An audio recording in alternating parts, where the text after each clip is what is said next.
Hello, everyone. Welcome to Mini Break. I'm Gary Preston with my co-host Sydney Beal. We have a very special guest with us today and also a dear friend of mine.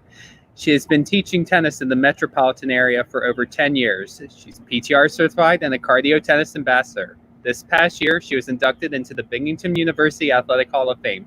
Ladies and gentlemen, Anna Edelman.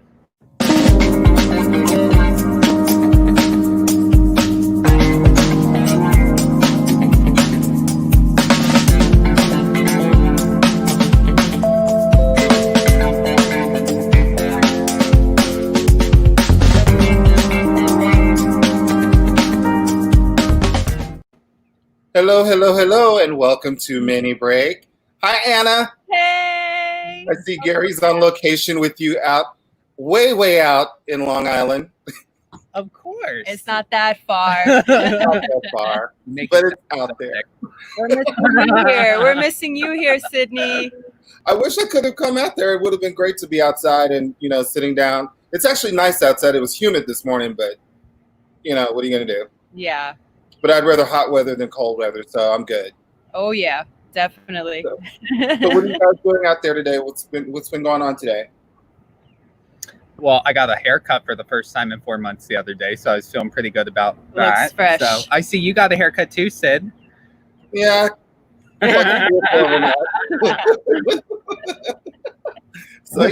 So it's been I started my new gig, which has been great. Oh. So I'm working both accounts. Yay. So people are great. The job is great. I'm having a good time. It's a commute.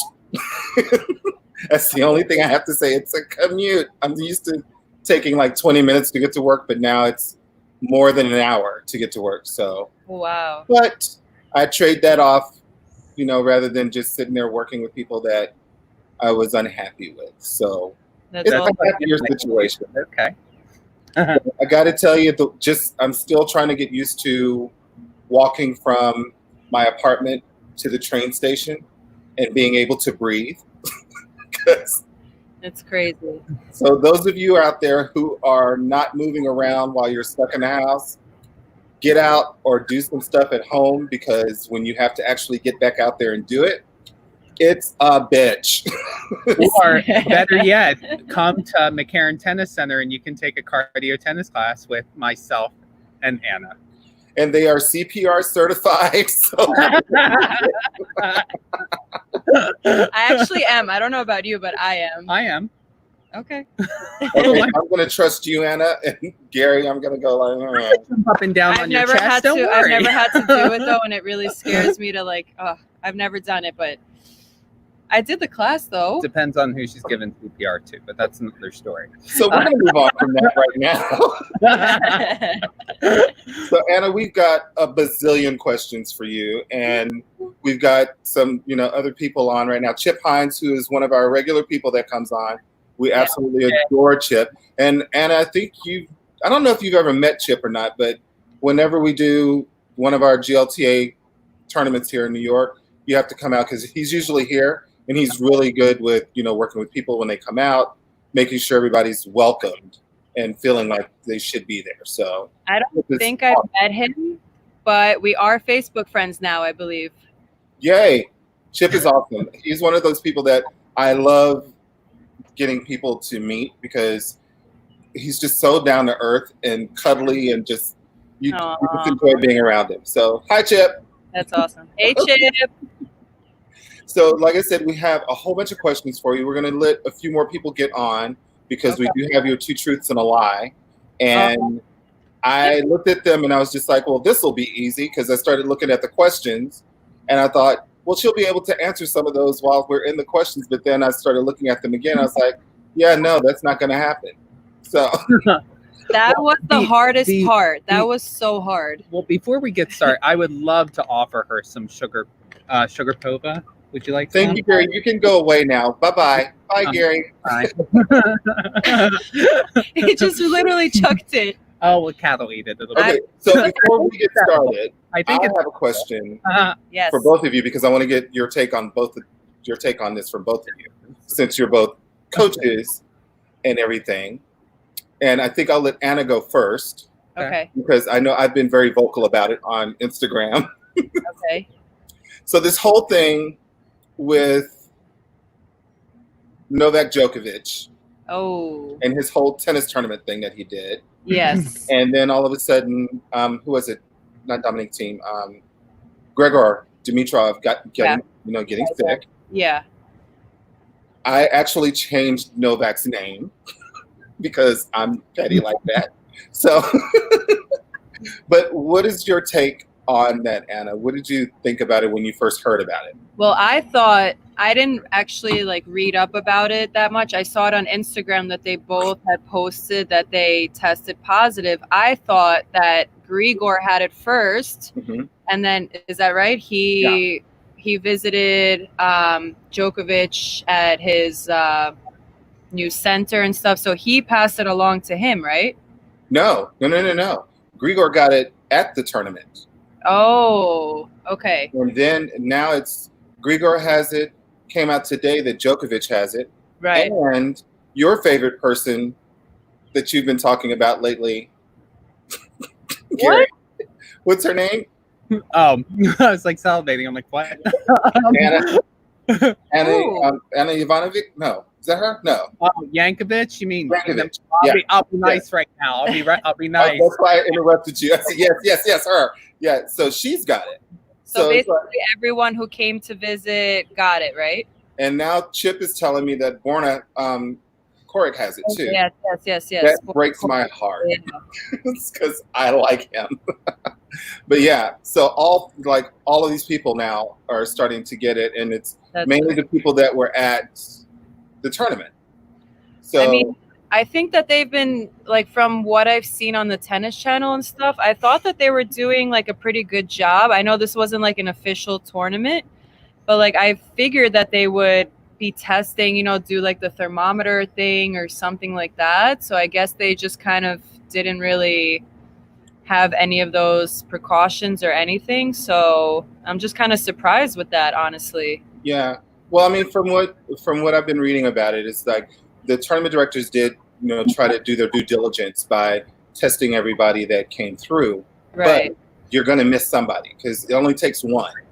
And apparently, it's either with the coaching or the physios or someone yeah, looked through and had it.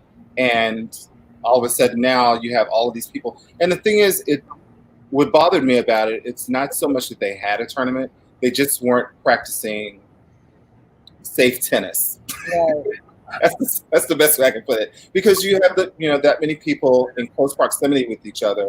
Right. And I saw this thing because I worked at a hospital, and I saw this thing where it takes one person to cough, and whether they covered their hand or not, if they're not wearing a mask, then that can spread to 5 people around them.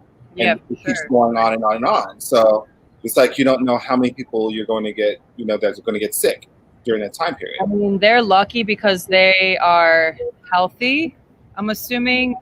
So I'm sure they're going to get over it. But like, you never know. It's like, there have been cases where like young people have unfortunately passed away from it. And it's like, Yeah. I don't know. It's sad to see, but they definitely should have thought about that before, running the tournament and everything. But almost definitely. And I think a few people that were talking about it were, definitely saying that, with Djokovic being the president of the Players Association for the ATP players, that he should have taken more precaution for the players and making sure that this didn't happen, because it almost felt like it was more of a his tournament that he wanted to make sure people came and saw that, and then with all of the stuff out there about him not about him being an anti-vaxxer and all this other stuff, I'm always like, do you? If that's what you want, if you don't want to vaccinate your kids and you don't believe in it, that's your choice. However, when there are other people around you that can get sick, you can no longer deny that you had a part in this and you could have helped, to lessen that footprint if you just did what you were supposed to be doing. I mean, now his wife has it too, so yeah. the kids, I guess, are okay still, They but said that the kids were fine. It's just that his wife got it and he has it. And, so I'm like, not only did you put crazy. yourself in jeopardy, but now you've put your wife and your kids in jeopardy, as well as the other people that you were hugging and kissing up on at your tournament and your soccer match. Oh, right. Yeah. I got the soccer part from Noah Rubin. Yeah. So Crazy. since we have some people on, I want to go ahead and start with your 2 truths and a lie, because guys, I'm really sorry. Like I tried so hard to think of something cool and but it's just. Well, see, that's just, I don't know what we're going to have to do, because so far everybody that's come on, except for Brian Bradley, everybody that's come on and said, this is the hardest thing I've ever had to do. And I was just like, how? I don't understand. But everybody has said that. And I was like, what? Okay. Yeah. Brian Bradley was the only one that said, no, I got you. This is who I am. And he did his thing. I don't think anyone failed miserably except for Mark. That's pretty obvious. I'm sorry, Mark, if you're out there. I think I know Brian. I think that him and I did the USPTA training together. I wonder if that's who I'm thinking of. Well, if he comes on, I will make sure that he answers that question, because Mark, Brian is like absolutely awesome. Absolutely j'adore. Yeah. So, all right. So everybody, get your pencils out and answer your question, but hold on to it until the end of the show, and then we'll find out exactly who Anna is through all of this madness. So her first one was that she played on the tour for 1 year, and I'm assuming we mean the WTA tour, right? Yeah. Okay. Second one is she started playing tennis at 1 year and 8 months of age, which is really specific. That's how I gotta get everyone, thinking. And then that she can speak fluent Russian. So again, let me go back through those just in case everybody didn't understand me, because my mouth is tongue twisted and tied today. She played on the WTA tour for 1 year. She started playing at 1 year and 8 months of age, and that she can speak fluent Russian. So let us know what you think at the end of the show. I think I know which one it is, but then again, I may be completely stupid. And Anna, just to put you at rest, as you can see, because she thought I spoke well. As you can tell today, that's not happening. So get ready for it all. So Gary, since you're sitting right there next to Anna, and you know her the best, why don't you go ahead and just kick us off with everything to welcome Anna to the show? Well, guys, she's single. She likes long walks on the beach. Okay, not that kind of show. So I've known you for how long? Since I think it's been 7 years. Thank God I still look the same. But we ended up meeting at Roosevelt Island. We were actually taking a cardio tennis class. It was funny. This beautiful girl walks in, fully tan, dark hair. I was really tan after the summer. And she came on court and she was a beast. And everyone's like, oh my God, she's Ecuadorian. She's Colombian. She's just like, I'm Russian. And you just gave away. No, I didn't. No, I did not. No, I did not. That is not true. Thank you very much. No, I did not. I knew you were going to say that. And all of us, our mouth dropped, because when we think that, we think tall, blonde, leggy, sometimes tan. And ever since then, we've kind of been like Bonnie and Clyde, especially with cardio tennis in the city, whether it was at Roosevelt and what we're trying to launch at McCarran. So that was like basically our first introduction to it. I didn't know about cardio tennis before that. And I was basically, I think I had already got the job at Roosevelt, and they were like, oh, why don't you get cardio certified? I was like, yeah, sure. And then I fell in love with it. And like till this day, it's my favorite thing to teach. That is awesome. Because I remember when I first met you was at Roosevelt Island. Yes. And you took over Jason's class, which everybody was kind of surprised, because we thought Jason was going to be there forever. And I miss And him. still is. He's Yeah. Really good. He is awesome. And, then you took over his class. And I think you took it over after Gary did it once or twice. the drill and play. Yeah, the drill and play, Yes, which yes. I Nights? absolutely loved. I'm Was sorry, it- what? Was it Wednesday night? Wednesday nights? No, ours was on Sunday. Ours was on Sunday because everybody because they wanted to do it on Mondays, but I was like, nobody's wanting to come in here after work on Monday. Yeah. And they wanted to do it on a Saturday, and I was like, but you're not going to get anybody on Saturday because they're all out. So Sunday was the best day to do it. So we had that with Jason when he left. And then I think Gary stepped in a couple of times, and they loved Gary because they remembered him from our ratings parties that we did at National Tennis Center. And then you came on. And it was great because I don't think anybody knew exactly how to take you at first because we weren't used to having a woman on the court. Okay. Because we were used to seeing Celia at the front and, all the other guys, but we had never seen a girl in there teaching. Oh, okay. So when you came on, it was just like, a few people in their head, and I won't call them out right now because they're probably not on and I want to wait so I can make sure I get them good. But when you came out, it was just like, okay, let's do this. There was like no bones about it. You just came out and started doing your thing. And it was great because afterwards, I remember people saying this was one of the better classes that we've had in a long, long time. Because not only did you teach it, but you gave good instruction and you told people what they were doing right, what they were doing wrong, but still kept it fun. Which is, I think, anytime you teach a class like that, the most important part is that people are having fun, even though they're learning, but it still has to be fun. For sure, yeah. So sweet, Sydney. Thank you. You're welcome. So, I mean, what do you get out of teaching something like drill and plays and cardio tennis? It's like, so basically after college, I kind of was lost, as most people are, like I didn't really have a plan, a direction. And, I tried a few things here and there, like real estate, and I was just like, you know what, let me just go back to my roots, teach tennis. My father is a coach himself, so I kind of grew up seeing him do it and stuff, but Kinda.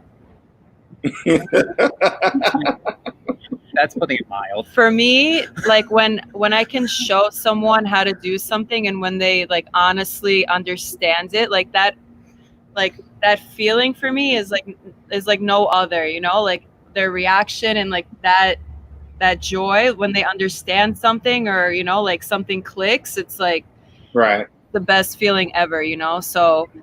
But when I started at Roosevelt, I didn't really have that much experience working with like groups and this and that, So I think that I kind of just like try to have my personality come out more because like I like to be fun, like I don't want it to just be like do this, do that, Like I feel like that's where I like to be, Well, and I think with cardio, you get a glimpse of that. And it's not so much that you're teaching, it's more like there's a very tiny, if any, instruction.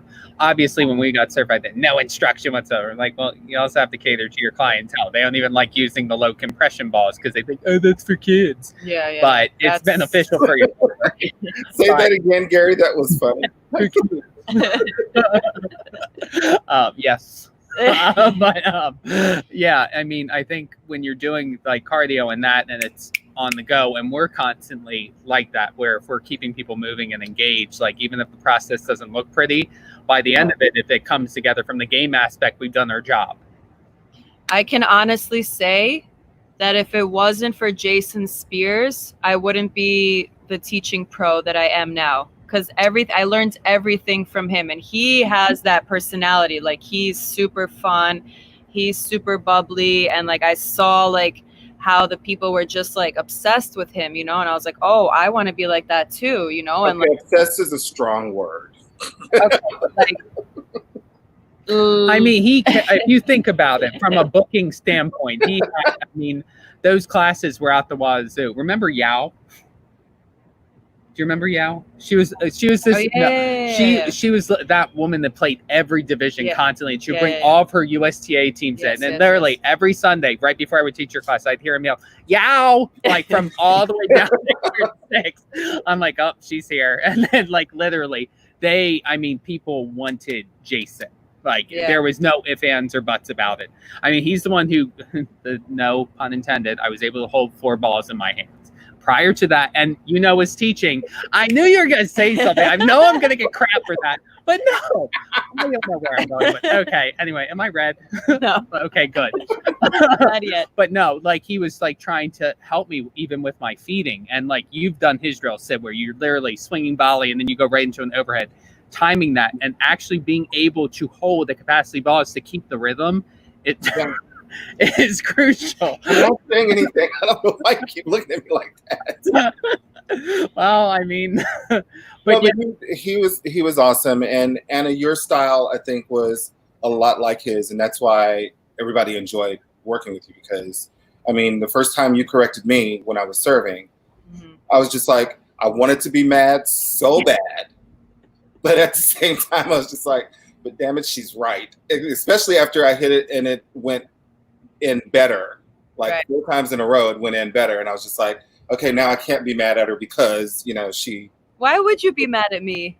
Because you weren't Jason and we were missing Jason at that time because I was okay. She's not going to last. I don't want her here. And I was like, well, damn it. Now I have to have her back.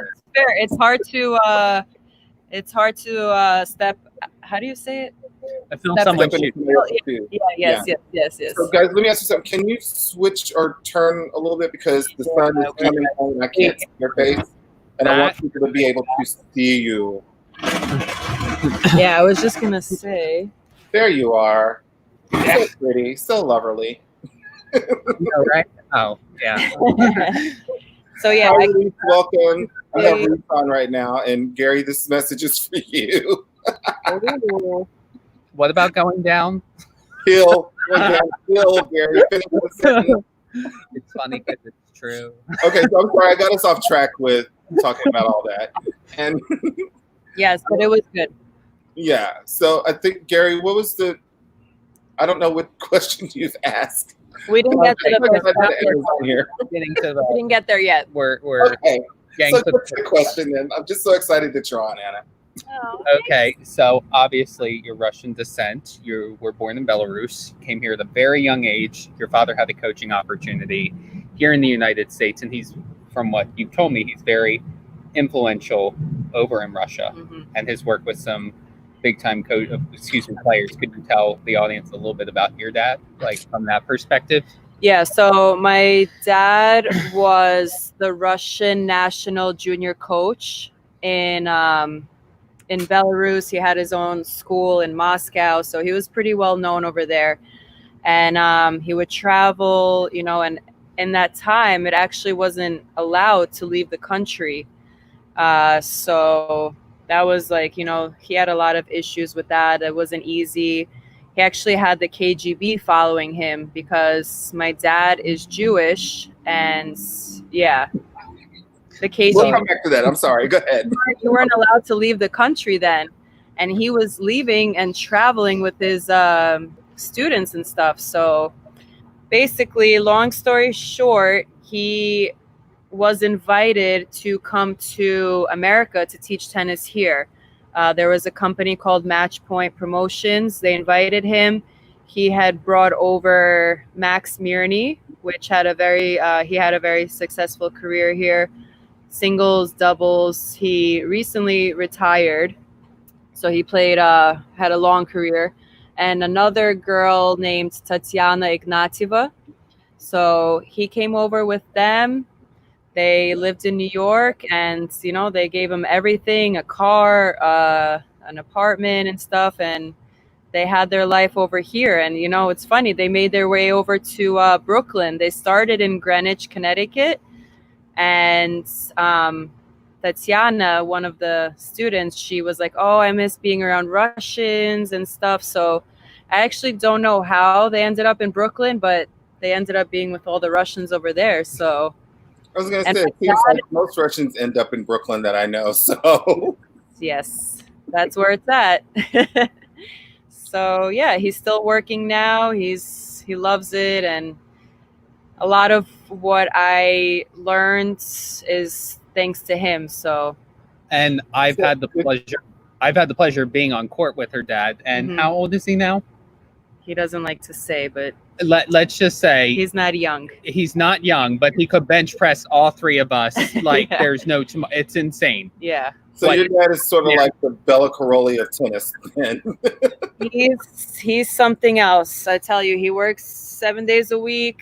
He's still going. It's like just amazing to see, you know. So that Awesome. generation was really different, you know. It's like it's a Yeah, different. because I got to meet Max Murney a couple of different times, Oh, nice. but I never knew well, at that point I didn't know you, of course, but Yeah. it's good to know. I mean, I feel like every time I meet someone and they mention someone, I was like, I've gotten a chance to either meet them or been in close proximity of them. Right. So I got to see him play earlier on, and I loved his game. But yeah, so it's great. He's a good person.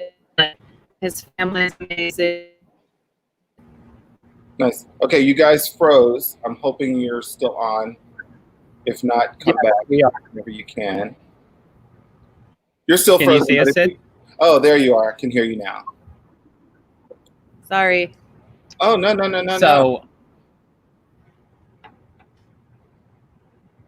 Okay. are we good? Oh, there you are. Okay, because you kept freezing. I don't know what you were doing. Stop drinking. That's what you're doing. You're drinking. So, It's ginger ale, okay? I just went in Sure. a fancy instead of the Dunkin' Donuts cup I had earlier. Thank you very much. you're welcome.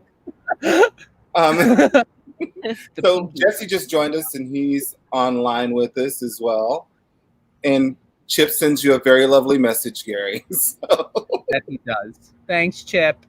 and Jesse said that he had the same reaction that I did. So Anna, well, actually, Jesse, I'm taking that question back for right now because we're going to get into her college years later. It's not like So- she's that old. And What reaction did Jesse have? the same one that I did about Max Murney, and I guess your dad being like the Bella Caroli of tennis. Because Oh, I mean, okay. just to hear that, that he's been out there for so long doing what he loves, and but no, actually, I think the reaction that Jesse had is that when you said that your dad was followed by the KGB. Oh, I mean, this yes. is like something out of that show, La Femme Nikita. I need to know more about that. So, why were you followed by the KGB?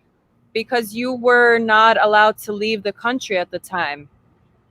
It was the communism and everything like that, and he had to travel with his students for tournaments. He had to go to Wimbledon, French Open, all of those, and for the fact that he was Jewish also was not really So was it kind of like a defection type of thing, or did he actually get permission to, he got permission. Yeah. and then just stayed when he got here?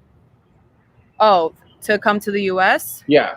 They took care of everything. He got his green card in like a month. They did everything. It was all official, nothing, under the table Awesome. fully. Yeah. See, never would have known that. And if I meet your father, I might have to do a documentary on him because that's kind of awesome. His story is really amazing, and I feel like I don't even know like half of it. Is that him in the background in the kitchen that I see walking around? No. Because so I was going to say bring him out because He's in Brooklyn with all the other Russians now. okay, because I was like, we might have to get back to you later because I need to talk to your dad. Yeah, no, his story is incredible. So he's inspiring. Well, great. So, Gary, what was your next question? Because I know you had one that followed up right after that. So obviously your father was your coach Mhm. at a very young age. What was that experience like, and how has that shaped you? And I know this can be a tough subject, but I think it's important to also talk about if you feel Was it a Sharapova type thing or a Williams type thing? more like a Let her answer it. okay. It was not easy at all growing up. For me, tennis was never fun. It was like a job, like my dad didn't really believe in playing tennis for fun, you know, because he was coaching at a high level. He obviously had big dreams for me.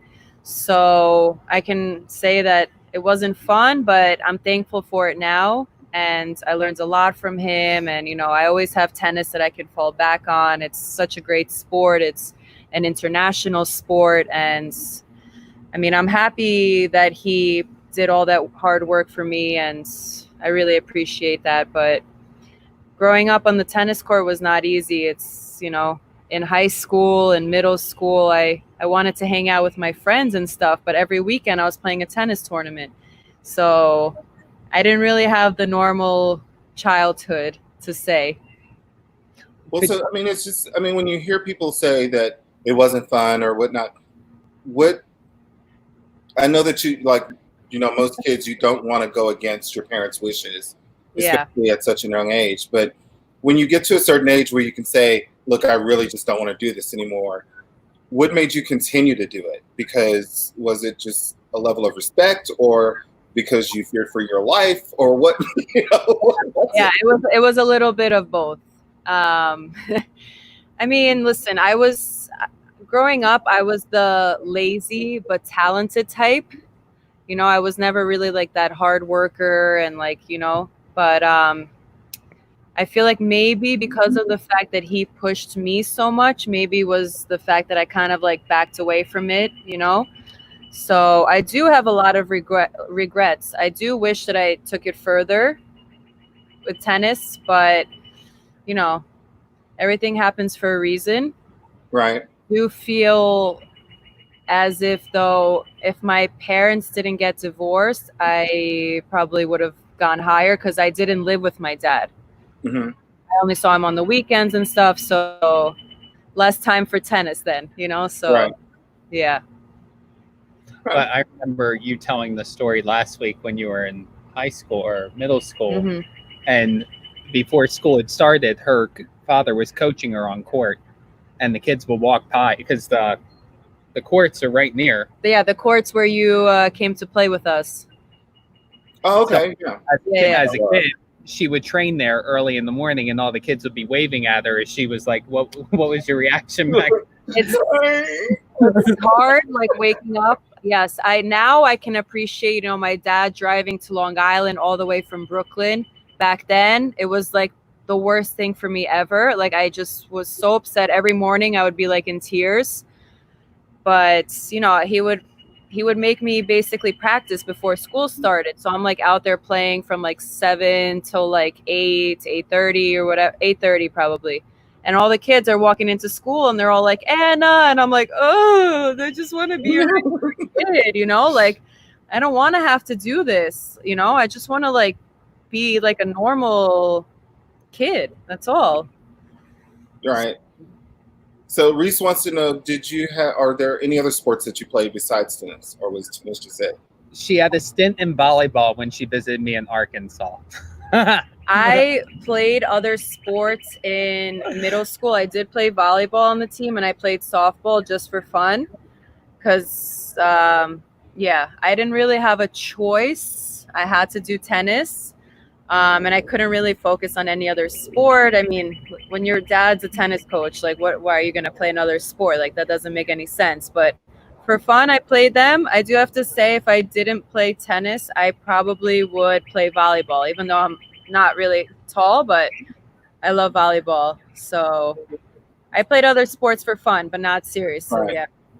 Well, since Reese had our last question, and I know that, you know, when Reese comes on, she's going to be talking about some very important issues that we've discussed before, but really haven't delved too deep into, and that's getting more women in localized tennis, because that's one of the things that we've always seemed to have issue with, especially with the local, you know, clubs and leagues. Right. It's just getting more women to play, and we don't know why they don't participate. You know, especially on the, you know, the tournament leagues that we do and all that, we don't see the level of participation that we would like. Mm-hmm. As a female tennis player, what are some of the things that you look for when you want to go and play that, you know, would make you come to a tournament and play it? That's interesting that you say that, because we were having this discussion today about even within our work in our field, like, because having a female pro like over at Roosevelt, oh, that's a diamond in the rough, literally. Yeah. But with that being said, if you look at McCarran now, our ratio to men to women, there's 50, more women, 50-50 or even like more, so but in regards to a tournament, I mean, I haven't played a tournament in forever, but I mean, for me it's different because I would kind of like join like any mixed co-ed team. Like I feel like fine, maybe because I grew up playing around guys my whole life. But I don't know, that's kind of weird that not that many females are jumping out and joining the leagues and stuff. Maybe it's because they would prefer playing with other females. I don't know. I grew up playing with guys, so for me it's like kind of like I play with a female, I play with a male. It's kind of like the same thing for me, as long as the level is good, then it's more enjoyable for me. So I don't know, Sid, you got to get them out there. You got to do something. Yeah, and Reese, Reese, I have a whole bunch of questions for you. So I hope you're ready when you're coming on. But yeah, we definitely, that's one of the things that we want to see grow, especially at the club level and in GLTA, is getting more women to participate and to come out. Because we used to ask the question, but we never really got a definite answer from them. And I don't know if it's because they didn't want to be honest and tell us, I just hate playing around guys, or that they didn't feel comfortable or whatever it was. Right. Because I feel like until you get that right answer, or just the answer period, you're not going to be able to get the turnout that you want. And so we try to find out those different ways of, bringing women into the sport, because let's just face it, the majority of us that watch tennis, especially at the GLTA, the majority of us love watching women's tennis more so than men's tennis. I mean, I can guarantee you that half of our GLTA viewership can name 20 women before they can name 20 men. Oh, for sure. So, see, for me, it's the opposite. Well, it's because you like Nick Kyrgios, so. Yes. So we know that part. That's my husband. Don't forget it. So we'll keep putting that out into the universe until he contacts us and sends us a cease and desist letter or whatever he's going to do. So now, with your junior career, it was, according to Gary, it was very disciplined and regimented. When you were not on the court, what did you do for fun? Good question. So there was no fun. Okay, next question. I mean, like I would do like regular kid stuff, like hang out with my friends, like, like here and there. But I would say like pretty much every weekend it was a tournament somewhere. It was like you needed that. You had to maintain your rankings. You had to maintain the points, because you want to go to college, they look at your rankings, You don't play tournaments, you don't get a good ranking, you don't get those points, Right. So now, when you're even in juniors and even after juniors, did you find it difficult to make friends with the other players and maintain those friendships? It was like now that I look back at it, I'm like, why was it so, like, it was so tense. Like, it's just like you see the same faces every weekend. Everyone, their parents, their siblings. It's the same faces every weekend. And you just walk into the club and it's just like this feeling like, like it's like so tense. And it's like, so like, I don't know. It's just, it was hard. Yeah. Like you take everything personally. I feel like more so for girls, like the cheating and, this and that. There's cheating in tennis? What are you talking about? I've never Just so you know, the Eastern section is known for cheating more so than the other sections of United States. Yeah. And to give Tell us how. Shush, Gary. Tell us how, Anna. It wasn't me.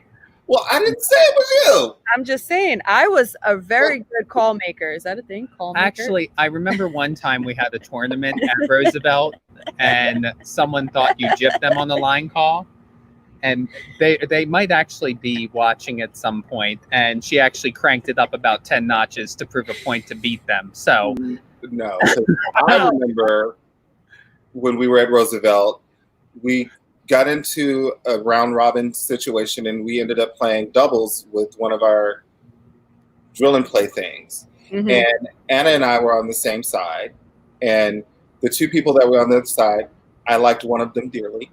However, the other one, but he made a comment in the middle of us playing, and it was very negative. And and he said it toward Anna, and as soon as I turned my back, I was like, I know he did not just say that, and I was hoping that she didn't hear what he said, but she did.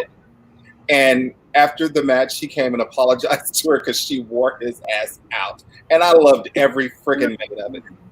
I'll have to tell you who it was later, Anna. But still, How do you remember all of these things? I don't remember anything. Like, oh my And God, can I have your memory? one oh my thing, God, whenever you, I don't remember anything. It's so bad. well, it's one of the things when you play with people that, because anybody that's a coach that I've played with, I literally look at what they're doing on coach or on the court, Mhm. because somebody's going to have something that I like and that I want to steal away from myself.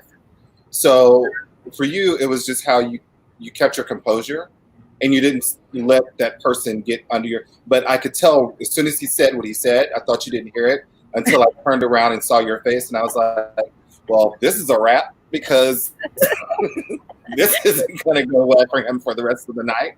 But it was just being able to see you keep your composure and be able to go out and handle your business, and then just showing him, like, I'm not that bitch. You're not going to come at me like that. Mhm. But we'll still have fun, and you'll be back next week for me to do it again. and You know it. honestly, guys, I feel like I love her to death. She is like my sister. She has this tendency of playing things down. The people she was playing in juniors were significant players. They were the Vandaways, the McHale? Mhm. Yeah. Well, her older sister. Her older sister, Brengel, your favorite, right? So, she's constantly playing week in and week out against some, players that are right now ranked in the top 100 of the world. And that's not easy. So, yeah. So, I mean, well, Anna Edelman, who is That's that? my mom. Hi, Mom. That's Mama Duke. She's watching from inside. she's gorgeous, by the way. Oh, hello. We might have to have her come out just to say hello since she's there. Aw. But she at least tried to make you take piano lessons for fun. And Reese says that he does that for her daughter. All right. too. Going off of that. So now let's Piano lessons right now. I'm sorry, what'd you say? Oh, we. Oh my God. I can't believe you had that, Chip. So, piano lessons now, I regret it so much. Why, were the nails in the way? No, I regret it because now I think it's just like the most beautiful thing to just be able to go sit down and play somewhere. But I just didn't connect with my teacher as well. Oh, you So, regret being able I to was one of those kids. You regretted Yes. not taking them as much? I regret that I stopped, and I was one of those kids that the teacher would be at the door and I would pretend that I'm sleeping. Right, Mom?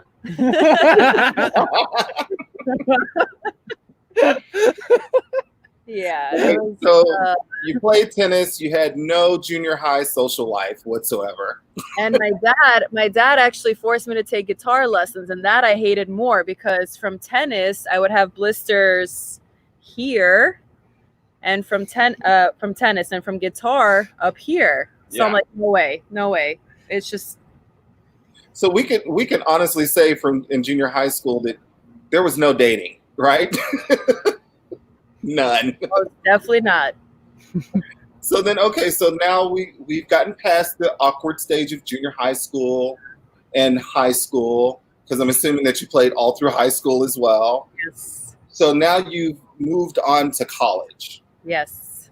And obviously you were amazing going into college, but now you're having to play college players at, starting in as a freshman and coming in playing juniors and seniors, because for some reason most people don't count the sophomore year, but coming in playing juniors and seniors, how was that, or how did it differ from you just coming from a high school, junior high school, and then being in college and being able to get that out of the way? So middle school and high school was the tennis teams. It's just like, for me, it was like, I mean, I didn't really have any competition. That's just like, it was honestly like throughout the year, there was probably only 2 matches where I had to try. So I didn't really go to the practices. My coach got it, so like, even though it was a team vibe, like, yeah, it was fun, because like tennis is a lonely individual sport.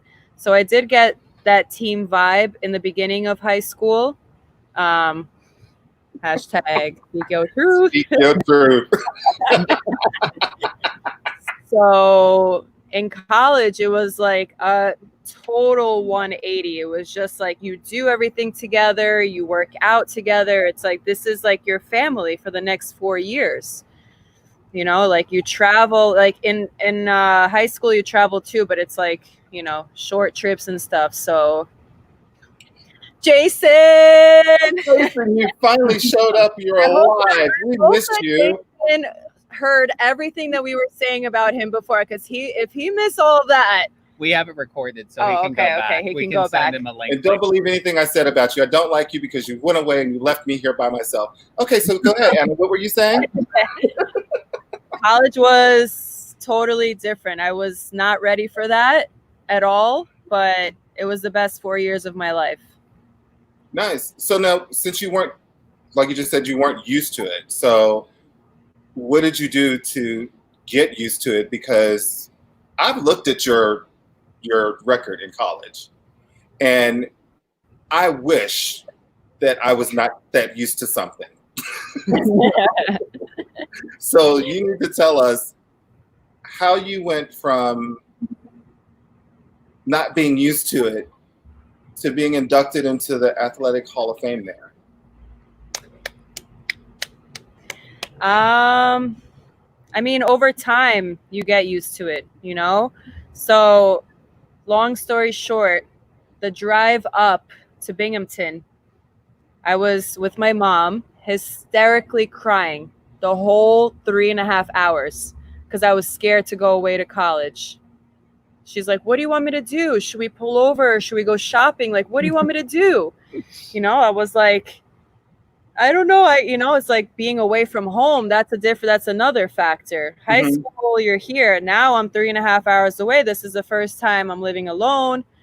And, after about a month, I was like, that's it. I'm not coming home. It was amazing, but just that experience of like having to grow up, take care of yourself, that's what. Right. So when did it click for you that this was something that you knew you could do in college, that you were good? You were that good in college? I mean, I don't like to like say that. I'm like very humble, and I don't like to like be in the spotlight and stuff like that, but like hashtag you will get this every time you start trying to be a little bit humble. I'm just saying. Just saying. I mean, freshman year, I came in and I played first singles right away off the bat, first singles and first doubles. So I guess like freshman year, but like it was still kind of like, oh, this is like so new and stressful and stuff like that. But looking back at my college experience, I wish that I was more into fitness. I think that I could have been even better. It's a hard balance. It's hard to play tennis every day, work out twice a week in the gym, travel every weekend to different, like you're going far. You're not just going like an hour away. You're going to like few hours away. They're all these different states, and you're doing homework in the hotel rooms. You're sharing a bed with your teammates and not being able to sleep and having to wake up the next day, play a match and perform and everything. It's pressure, but it was fun. It was an amazing experience. And she had offers to go to much bigger schools. But I was a big baby. And I was like, I'm not going to Ohio State. It's too far. Forget them. They don't matter. you. But I mean, You're my child. No, I'm kidding. so, Anna, just looking at the time that you were there at Binghamton, right? Binghamton. I want to make sure I say it right because There's no P. Binghamton. Okay. So Binghamton. being there, and again, I kind of dug right down into your record and seeing that you posted up 144 combined singles and doubles victories in 3 years, and was ranked number 2 in the East region, Mm-hmm. and number 104 in the nation. And that was with I would say bare minimum. So I just need to say this now to get it out of my system. I'm really glad I know you and that I've been able to learn from you because I don't think a lot of people can look at their coaches and say, my coach was this, my coach was that. And it just Aw, Sydney. yeah. Well, I'm saying it. Like you just said, you're the real shit. Thank you. My coach was my dad, so I owe it all to him and my mom, for support. So without them, none of this would have been possible, so. Okay, so I'm loving that your mom is on here because she's giving us the behind the scenes scoop because she said that you got injured or that you injured your knee in the 11th grade playing for high school team and that you were devastated. First, I can't imagine you being devastated. Oh, I was. I tore my ACL. So I was out of commission for 6 months. And I can't remember if I was already accepted into Binghamton or not, but I was in the semifinals. It was like a high school tournament, but it was like, it's called states. So it's like the state championship kind of, not really like a super important tournament, but I was in the semifinals. I was winning 6-2, 5-2, 30, 15. 2 more points until the finals. And I tore my ACL.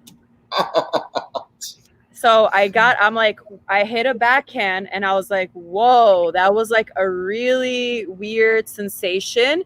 And I couldn't put any weight down on my foot. So I was like, what is going on? I tried to serve out 2 more aces. That was not happening. So they literally had to help me walk off the court. And honestly, I feel like it was kind of like that mini break that I needed. You have won the entire day right now. I just came up with that. What? It is that wasn't very funny? It's very fetch. Very fetch. Yeah. No, but I That didn't play for 6 months. And then when I came back, I feel like I missed it so much. I feel like I got better after that. I feel like it was honestly like that little break that I needed, the mini break that you needed. I love that now. So you've literally just like cracked me up this entire time. I don't care about you right now. I know. Can we just I'm saying the knife here? Thank you, Anna. But it's awesome that, because I always think that, everybody has that story where they remember their first devastating moment, Yeah. In whatever sport or whatever thing that they do. And that it was something that kind of haunts them for the rest of their career because, you start thinking, if I could have just won that, where would I be? Or what would I, could have done? For but, sure. I think that it's awesome that you can remember stuff like that. But it's just, and again, where's your mom? Tell her to come outside because she is giving me all the good juice right now. Mama. Yeah, so she wrote here that I was not accepted anywhere yet because 11th grade you start talking to recruiters. Okay, so Yeah, because you signed the beginning of your senior I year. do believe that my coach, my future coach, was at that tournament though, watching me. Mhm. Yeah, I think that's what the case was. But that's still an awesome thing to have recruiters looking at you at 11th grade because I know when I everybody welcome Elena. Hello. I'm sitting there brewing, okay? The girl does not remember. First of all, I have the worst memory. Wait a second. Dragging my butt every Sunday, bringing this girl to guitar lesson, and she goes. So I was trying to provide a fun, okay? And then 11th grade, see, you don't understand. It's just the beginning when all the parents are just running after those recruiters and show their best, right? So, and in the beginning, before even nationals, this girl goes to the freaking school tournament, turns, and her knee's gone. There is no recruiters, there is no commitments yet, and I'm going, oh shit. All this work, that she's been doing. I was like driving her like to all the tournaments. She had no life, right? Yeah. Bam. Oh my God, it was devastating. Okay, now I said it. Thank you so much. Thank you. I love her.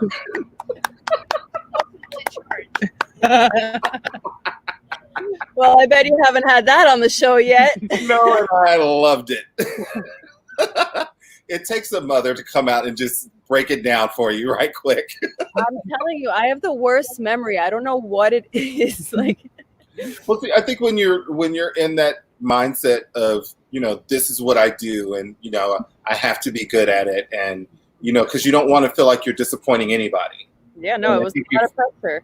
Yeah, and you tend to forget that you can disappoint yourself, but you never put yourself in that position because you're always thinking about mom, dad, family, friends that have been supporting you. So you don't want to let them down and you forget to take care of yourself at that point. Mm-hmm. But I think it's awesome that you were able to get to that point, especially when you got to college, because like you said, a lot of us, when we went away from home for the first time, we were like, that first month was the killer because you're just like, I miss home and I miss everybody there. But as soon as you feel that first bit of freedom, you're just like, I'll see them at Christmas. Oh my God. I'm telling you, it's unreal. We'll be here soon. So 1000%. It was the greatest feeling. It's like you feel like an adult. It's not easy, but it's like an awesome feeling for sure.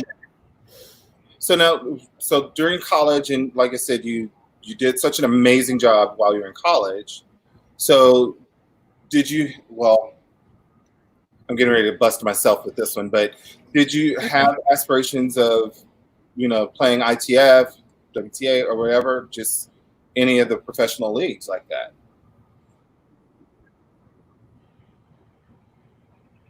Is that a yes? Is this gonna two truths and a lie question?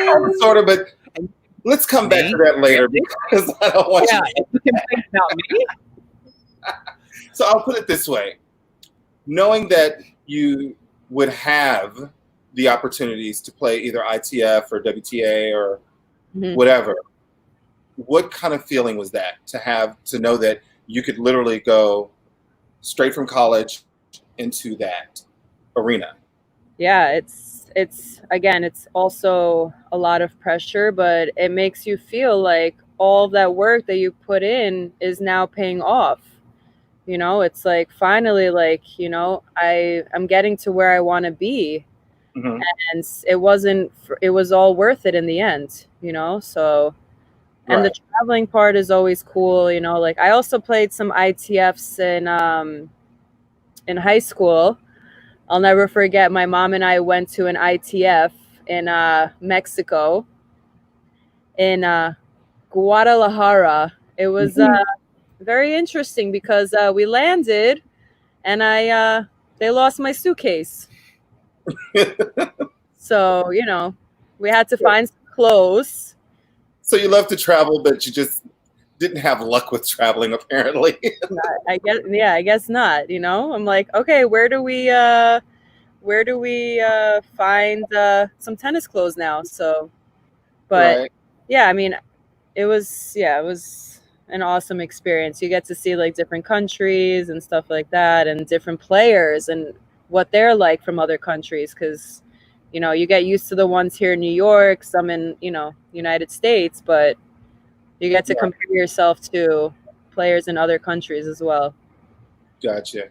So Jesse wanted to know, how has your college experience helped you to set standards for the students that you teach? That's a good question, Jesse. I mean, I don't think that at Roosevelt or at McCarran now, I really work as much with some high level juniors. I would say that I work more with adults or kids that are younger, but I don't really think it compares to my college experience. I think I compare it to the way that I was brought up, and me not having any fun on the court. I think that's what I don't want to happen to my kids now or my students now, so I make sure that I incorporate that all the time in every lesson. So I think it's not so much with like the college experience. I think it was how I was brought up. I was brought up in one extreme of too strict and all like, one way. I think that I'm trying to be on the other side of the spectrum and incorporating fun into it. And that's like my main goal, because I didn't have that. Right. And I think it's good that, especially working with younger players, that you're able to identify and actually know what they're going through. Mm-hmm. Especially if they have parents that are just like, you have to do this and this is what you're going to be, whether you want to or not. Put that Barbie doll down and pick up a racket. Let's go. Exactly. Kind of thing. Exactly. So, it's being able to do that. I think Gary, one of the questions that he had is, what advice would you give your younger audience when it comes to pursuing a career in tennis, in any capacity, whether it's whether they want to be a pro or whether they just want to play for fun? My number one thing that I would tell them is that they're doing it for themselves. They're not doing it for their parents. They're not doing it for any family, anyone else but themselves, because I don't think that I did it for myself. I think that I was trying to make my father happy, which in a sense made me happy.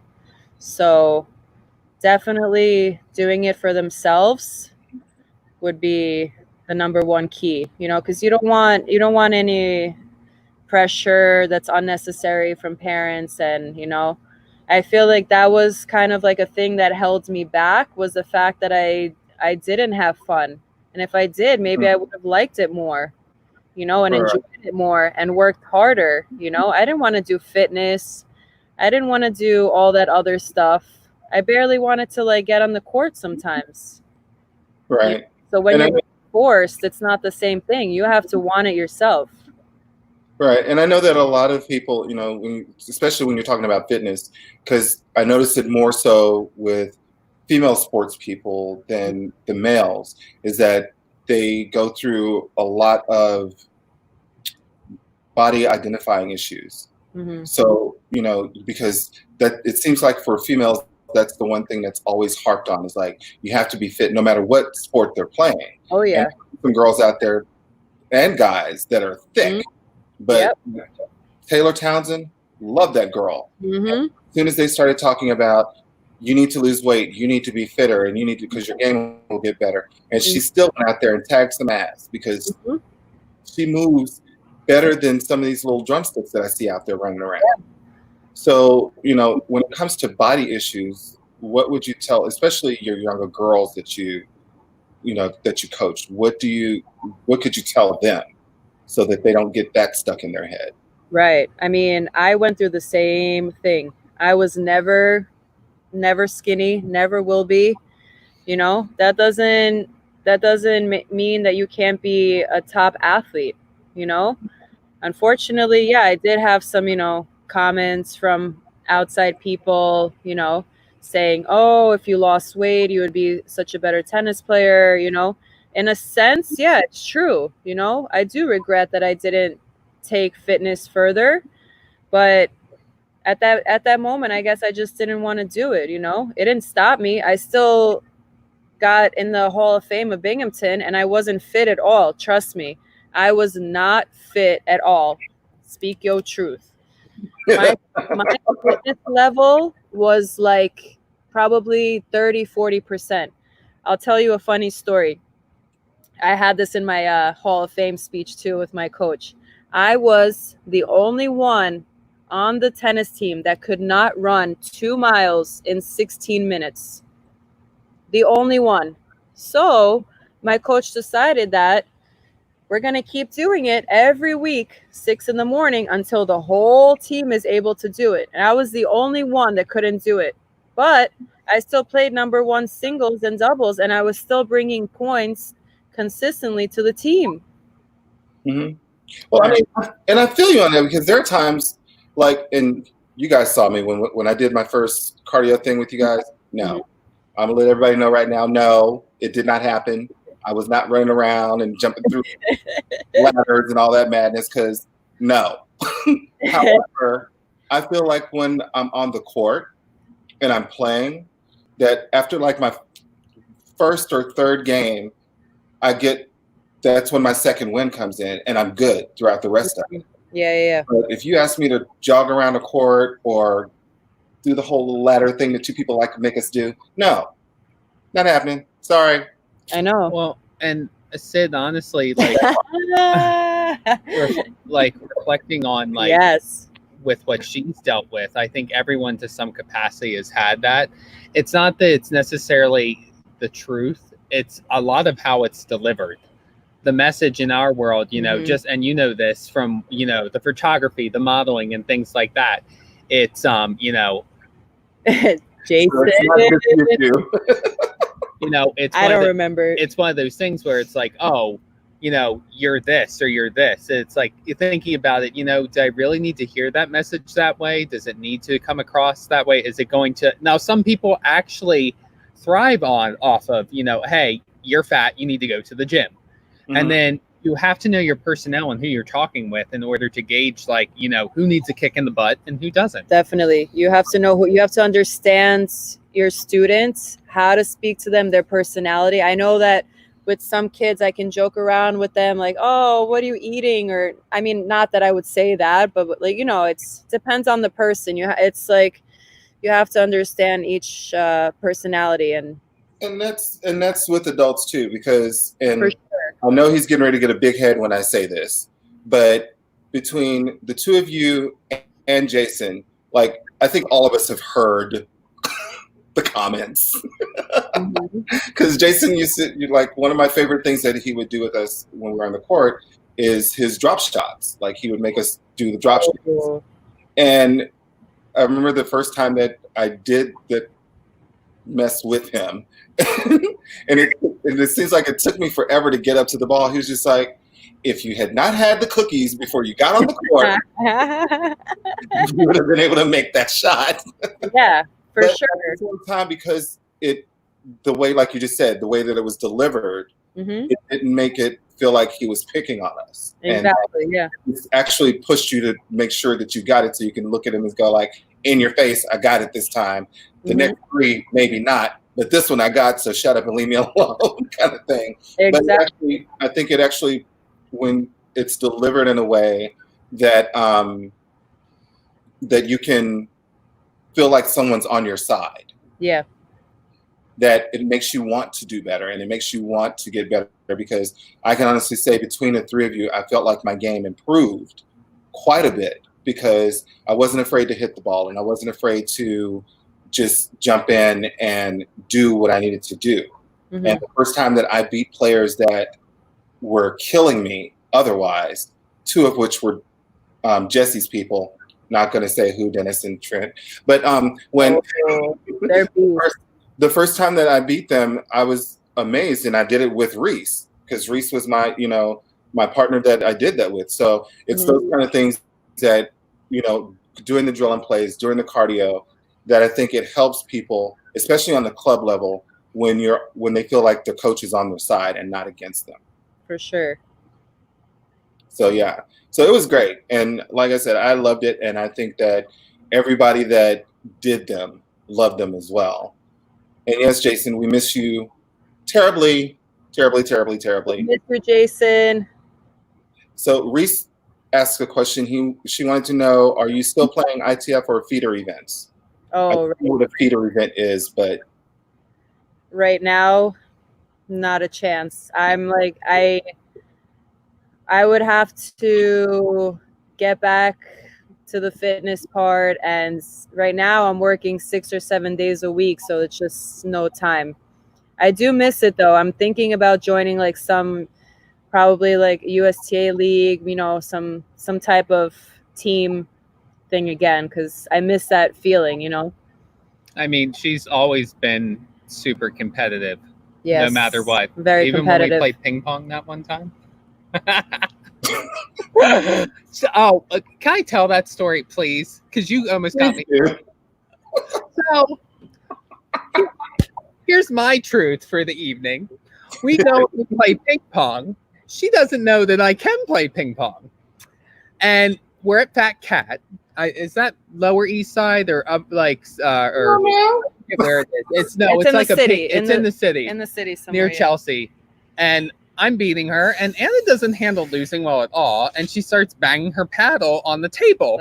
Well, this huge bouncer who's like 6'4" comes up behind me. Yo, you acting up? I'm like, I'm not doing anything. She's doing. Yo, control your girl. I'm like, really? Really? That's what you have to tell me?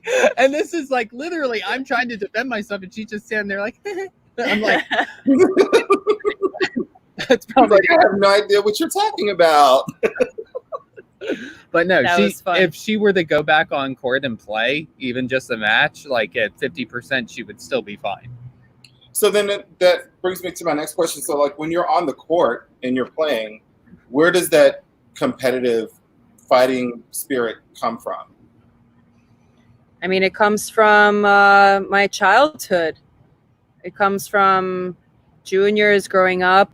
Now it's like I kind of have it under control, because I don't play. The anger or the fighting spirit that you have under control? I was an angry kid on the court. It was bad. It was it's tough, like your high school years. It's like a weird phase, So I had a phase. I had a curious phase. What can I say? I would curse. I would slam my rackets. It happens, So I don't think it was like super bad, but yeah, I had to be like that, I appreciate my dad for everything that he's done, but there were times when he stopped coming to my tournaments after like Nick's wifey. What's it called? My father stopped coming to my tennis tournaments like around like the 14s or whatever, because he was busy with work and stuff. But I'll never forget when he was standing there at the tournament, and if I'm losing, he would be standing there like this. Like, don't you even think about losing right now? So it was like that, I was like, I got to do, I have to, and I, that mental toughness and all of that, it's a real thing. So I guess what your mom was saying here comes back to that, because she said you won nationals at Roosevelt Island with your nose bleeding. I don't remember that. What the hell? Does she need to make her come back outside?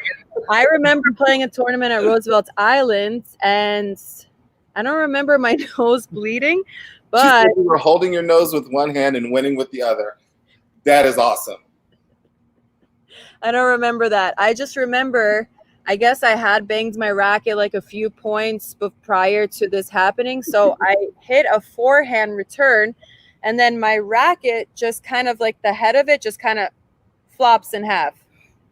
And I was like, oh, that's a thing? Oh, shoot. Tell it. I will remember this day until I die. I swear to God. It was third set, okay? Oh my And God. she's there. I think it was girls 16 nationals at Roosevelt Island, right? She's in finals, third set.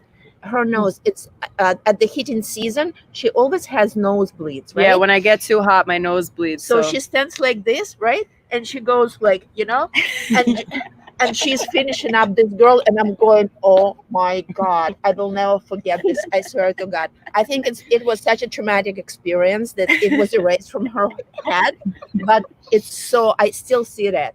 It was amazing. We're so glad we have you here, because Anna would not remember anything. Literally. Get you on some ginkgo biloba because you don't remember anything. I don't know what it is. I remember certain things. It's whatever. That's awesome. That's what friends and family are for. We have learned so much about you today. I learned so much too. I forgot this stuff. Awesome. We've been on now for about an hour and 15 minutes. So we're going to have to wrap up. But I did want to go back to your 2 truths and a lie that do not compare to anything that your mother has given us. So, it was fun, right? It was a good addition to the show. awesome. No? It was awesome. So everybody, earlier we talked about, we always give our guests 2 truths and a lie when they first come on the show. So that way we can see how much you know about them, or if anything we gave away during the whole thing. So with Anna, she said that she played on tour for 1 year, the WTA tour for 1 year, or she started playing tennis at 1 year and 8 months of age, or that she can speak fluent Russian. So out of those, which one is the lie? Again, that she played on tour for 1 year, WTA tour for 1 year, that she started playing at 1 year and 8 months, or that she can speak fluent Russian. So cast your votes. Gary, you know Anna better than anyone else, so shut up. Don't say a word. So for me, considering that your dad is, from Belarus, I would say that you can speak Russian. That was a giveaway. 1 and 2, it kind of confuses me because I can't imagine a child, because I tried to teach my niece how to play, and I think she was like 1 year, 1.5 years, and she had the racket and she would swing at the air, like she saw balls in the air and she just wanted to hit whatever was coming around her, and I think they were gnats. But and I've seen you play, just playing around, so I always feared for anybody that tried to come at you if they wanted to have you play for real at them. So I'm going to go with number 2 as mine. Let's see here. Reese says WTA for a year, but longer. So Reese, that's your answer, that you think that's the lie? Or if it's something else. Jesse, what do you say? Jason, if you're still on, what do you say? Jason still better be on. We gave him so many compliments today. And we're going to book him on the show as well. Yay! Everybody heard so much about Jason, and I know all of our New York peeps miss him tremendously. So, and his wife and his little boy, because Maria and Cheer. So yeah, I'm looking forward to that.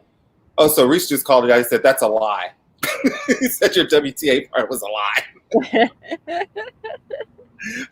All right, No, so Gary. Me? No faith. Gary, did you find the drum roll thing that you said you were going to get? Because you know I'm going to ask you to do a drum roll. So We need it in this case. Let's go. Let's do it together. Okay, fine. Here you go. Ready? And the answer is played on the tour for 1 year. Did you want to play on the tour for a year? I did not play on the tour at all. There was no professional tournaments, none of that. After college, I was completely burnt out.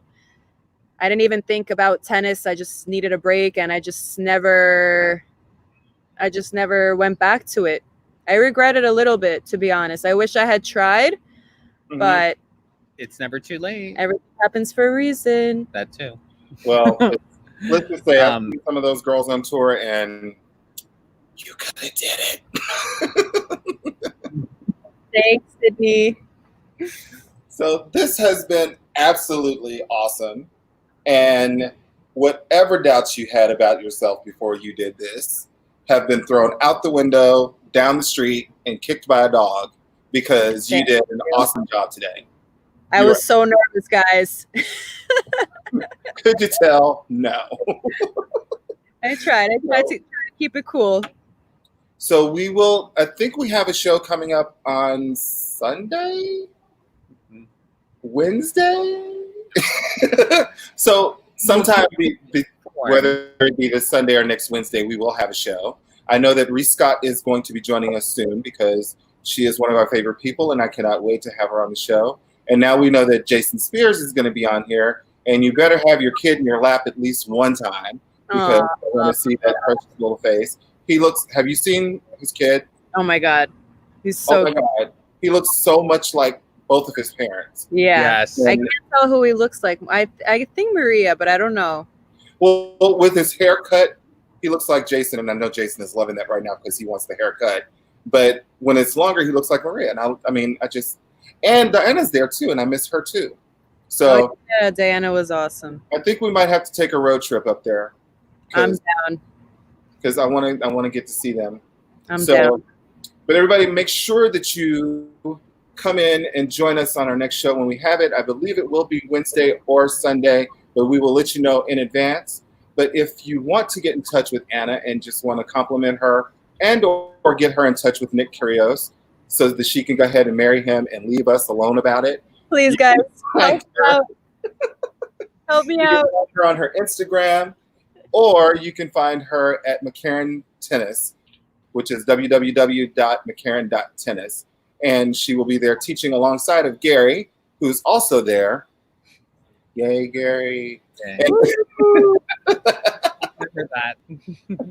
So the thing that we've learned today, if nothing else, is that whenever we talk about what we've accomplished and what we've done, because we want to make sure that everyone knows who we are, is that we have to do what? Speak your truth. Yes. And we want to also thank our other special guest, Elena, for coming on and giving us all the background tea on her daughter. She was awesome. I might have to make her some cupcakes. So thanks again, Anna, for coming on. And everybody, we will see you on our next episode of Mini Break. Have a good night. Thank you.